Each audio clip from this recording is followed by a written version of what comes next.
Esther की पुस्तक अध्याय 10। एस्तेर की पुस्तक अध्याय 10। मुर्दकै का महात्म्य। और राजा क्षयर्ष ने देश और समुद्र के टापू दोनों पर कर लगाया, और उसके महात्म्य और पराक्रम के कामों और मुर्दकै की उस बढ़ाई का पूरा ब्यौरा जो राजा ने उसकी की थी, क्या वह मादे और फारस के राजाओं के इतिहास की पुस्तक में नहीं लिखा है? निदान यहूदी मुर्दकै क्षयर्ष राजा ही के नीचे था और यहूदियों की दृष्टि में बड़ा था, और उसके सब भाई उससे प्रसन्न थे।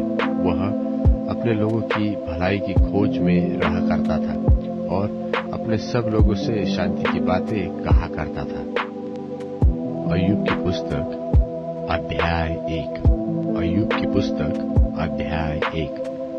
अय्यूब का भारी परीक्षा में पड़ना। ऊंच देश में अय्यूब नाम एक पुरुष था जो खरा और सीधा था और परमेश्वर का भय मानता और बुराई से परे रहता। उसके 7 बेटे और 3 बेटियां उत्पन्न हुई। फिर उसके 7,000 भेड़ बकरियां, 3,000 ऊंट, 500 जोड़ी बैल और 500 गधिया और बहुत ही दास दासियां थी। वरन उसके इतनी संपत्ति थी कि पूर्वियों में वह सबसे बड़ा था। उसके बेटे अपने अपने दिन पर एक दूसरे के घर में खाने पीने को जाया करते थे और अपनी तीनों बहनों को अपने संग खाने पीने के लिए बुलवा भेजते थे। और जब जब जीवनार के दिन पूरे हो जाते, तब तब अय्यूब उन्हें बुलवा कर पवित्र करता और बड़ी भोर उठ उनकी गिनती के अनुसार होम बलि चढ़ाता था, क्योंकि अय्यूब सोचता था कि कदाचित मेरे लड़कों ने पाप करके परमेश्वर को छोड़ दिया हो। इसी रीति अय्यूब सदैव किया करता था। एक दिन यहोवा परमेश्वर के पुत्र उसके सामने उपस्थित हुए और उनके बीच शैतान भी आया। यहोवा ने शैतान से पूछा, तू कहां से आता है? शैतान ने यहोवा को उत्तर दिया कि पृथ्वी इधर उधर घूमते फिरते और डालते डालते आया हूं। यहोवा ने शैतान से पूछा, क्या तूने मेरे दास अय्यूब पर ध्यान दिया है? क्योंकि उसके तुल्य खरा और सीधा और मेरा भय मानने वाला और बुराई से दूर रहने वाला मनुष्य और नहीं है। शैतान ने यहोवा को उत्तर दिया, क्या अय्यूब परमेश्वर का भय बिना लाभ के मानता है? क्या तूने उसकी और उसके घर की और जो कुछ उसका है उसके चारों ओर बाड़ा नहीं बांधा? तूने तो उसके काम पर आशीष दी है और उसकी संपत्ति देश भर में फैल गई है। परंतु अब अपना हाथ बढ़ाकर जो कुछ उसका है उसे छू, तब वह तेरे मुंह पर तेरी निंदा करेगा। यहोवा ने शैतान से कहा, सुन, जो कुछ उसका है वह सब तेरे हाथ में है, केवल उसके शरीर पर हाथ न लगाना। तब शैतान यहोवा के सामने से चला गया। एक दिन अय्यूब के बेटे बेटियां बड़े भाई के घर में खाते और दाख मधु पी रहे थे।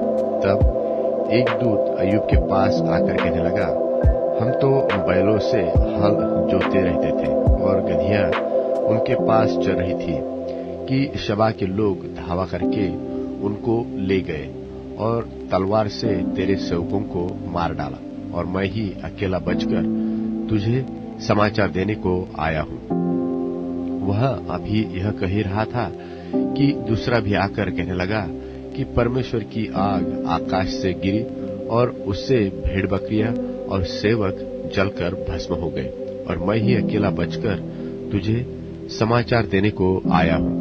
वह अभी यह कह ही रहा था कि एक और भी आकर कहने लगा कि कसदी लोग 3 गोल बांधकर ऊंटों पर धावा करके उन्हें ले गए और तलवार से तेरे सेवकों को मार डाला, और मैं ही अकेला बचकर तुझे समाचार देने को आया हूं। वह अभी यह कह ही रहा था कि एक और भी आकर कहने लगा, तेरे बेटे बेटियां बड़े भाई के घर में खाते और दाख मधु पीते थे। कि जंगल की ओर से बड़ी प्रचंड वायु चली और घर के चारों कोनों को ऐसा झोंका मारा कि वह जवानों पर गिर पड़ा और वे मर गए, और मैं ही अकेला बचकर तुझे समाचार देने को आया हूं। तब अय्यूब उठा और बागा फाड़ सिर मुंडाकर भूमि पर गिरा और दंडवत करके कहा, मैं अपनी मां के पेट से नंगा निकला और वही नंगा लौट जाऊंगा। यहोवा ने दिया और यहोवा ही ने लिया, यहोवा का नाम धन्य है।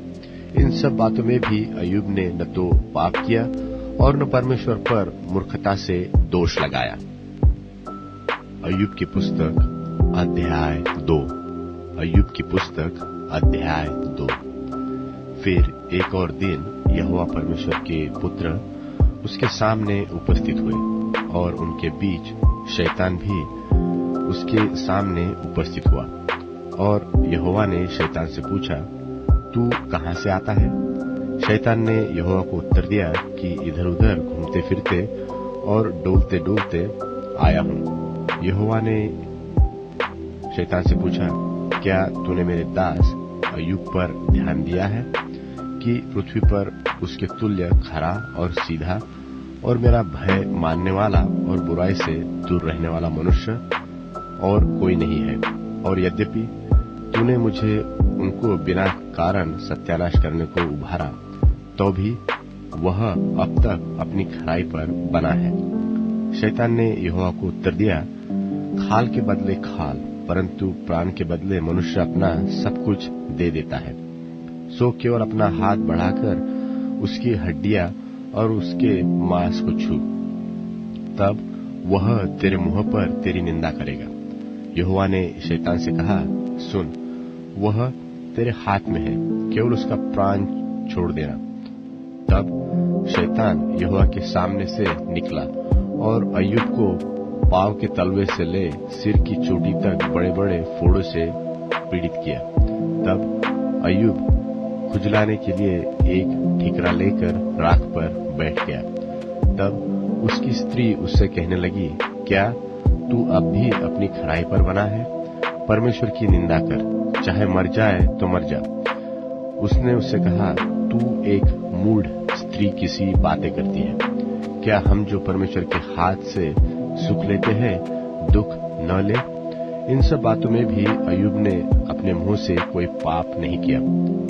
जब तेमानी एलीपज और शूही बिल्दद और नामाती सोपर अय्यूब के इन 3 मित्रों ने इस सब विपत्ति का समाचार पाया जो उस पर पड़ी थी, तब वे आपस में यह ठानकर कि हम अय्यूब के पास जाकर उसके संग विलाप करेंगे और उसको शांति देंगे, अपने अपने यहाँ से उसके पास चले। जब उन्होंने दूर से आंख उठाकर अय्यूब को देखा और उसे न चिन्ह सके, तब चिल्लाकर रो उठे और अपना अपना बागा फाड़ा और आकाश की ओर धूली उड़ाकर अपने अपने सिर पर डाली। तब वे 7 दिन और 7 रात उसके संग भूमि पर बैठे रहे, परंतु उसका दुख बहुत ही बड़ा जानकर कि किसी ने उससे एक भी बात न कही। कुरिन्थियों के नाम पौलुस प्रेरित की पहली पत्री 13वां अध्याय। यदि मैं मनुष्यों और स्वर्गदूतों की बोलियां बोलूं और प्रेम न रखूं, तो मैं ठनठनाता हुआ पीतल और झनझनाती हुई झांझ हूं। और यदि मैं भविष्यवाणी कर सकूं और सब भेदों और सब प्रकार के ज्ञान को समझूं, और मुझे यहाँ तक पूरा विश्वास हो कि मैं पहाड़ों को हटा दूं, परंतु प्रेम न रखूं, तो मैं कुछ भी नहीं।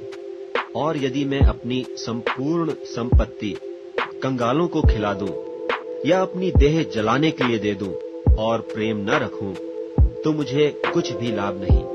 प्रेम धीरजवंत है और कृपाल है। प्रेम डाह नहीं करता, प्रेम अपनी बड़ाई नहीं करता और फूलता नहीं। वह अनरीति नहीं चलता, वह अपनी भलाई नहीं चाहता, झुंझलाता नहीं, बुरा नहीं मानता, कुकर्म से आनंदित नहीं होता, परंतु सत्य से आनंदित होता है। वह सब बातें सह लेता है, सब बातों की प्रतीति करता है, सब बातों की आशा रखता है, सब बातों में धीरज धरता है। प्रेम कभी टलता नहीं। भविष्यवाणियां हो तो समाप्त हो जाएंगी, भाषाएं हो तो जाती रहेंगी, ज्ञान हो तो मिट जाएगा, क्योंकि हमारा ज्ञान अधूरा है और हमारी भविष्यवाणी अधूरी। परंतु जब सर्व सिद्ध आएगा तो अधूरा मिट जाएगा।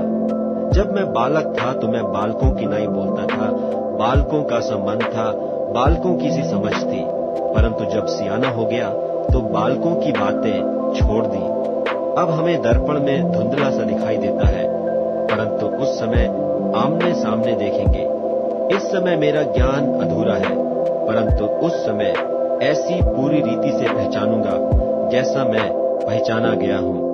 पर अब विश्वास, आशा, प्रेम, ये तीनों स्थायी हैं, पर इनमें सबसे बड़ा प्रेम है।